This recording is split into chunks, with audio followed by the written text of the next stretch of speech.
clearly chanting and carefully hearing. In Prabhupada's own words. Clearly chanting means basically not half words but distinctly. And carefully means with anutva, a quality of knowing is carefully knowing. So sometimes devotees say, why we are doing all this exercise? No, this is, Prabhupada says, this is a condition for initiation. He says all those initiates. That means if Prabhupada is expecting that we do clear chanting, we do 16 rounds minimum with attention, clearly chanting and listening carefully. They may think like this, what is all this, so much complication about this japa?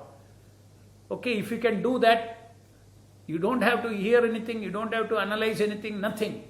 If you can do that for all the 16 rounds, if you can do without your attention going, no need. Otherwise, better if you want to be a disciple of Prabhupada, train your mind. That's why Prabhupada says abhyasa. That means you have to discipline. You cannot get bhakti without first being disciplined. Without sadhana bhakti, one cannot get other bhakti, spontaneous bhakti. This has to be understood very clearly. Not to take bhakti cheaply.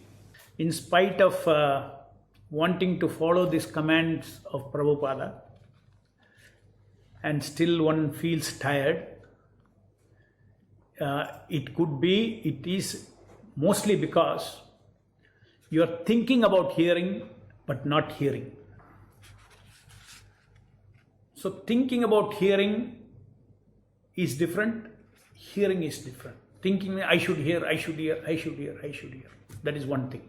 Thinking about hearing is not hearing. Hearing is actually hearing. Just hear.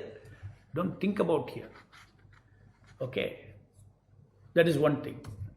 Another possibility is when you say, I should distinctly hear, then you are trying to think of each name. Hare Krishna, Hare Krishna, Hare Krishna, Krishna. Don't do that. The secret is in simply hearing. Don't think about hearing. Don't think about like validating whether I have heard or not. Which mantra I am in now. Just nothing concurrently appearing. Right now the name that is coming, Hare Krishna, Krishna Krishna, Hare Hare, Hare Rama, Rama Hare Hare. I think this will help few who are still stuck in feeling some tiredness in this concurrent chanting come hearing. Because again mind is coming there and is tiring you.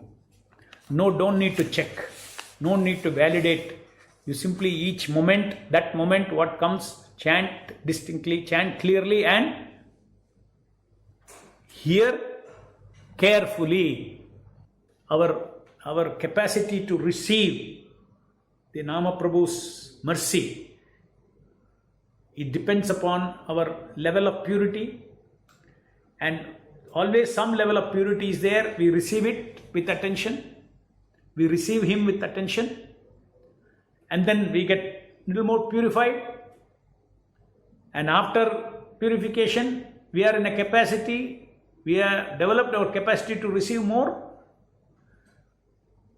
because of the incremental increase in purity. This cycle goes on. We become purer and purer, and we become capable of receiving more and more of the Nama Prabhu's Kripa. And it awakens our Krishna consciousness. Just like iron in the fire will become red hot, similarly our consciousness, now forgetful consciousness, which is called Maya consciousness, will become like fire, means it will become Krishna conscious. And that Krishna consciousness is the Satchidananda consciousness. It is eternity, knowledge and bliss, which is what we are seeking in this material world.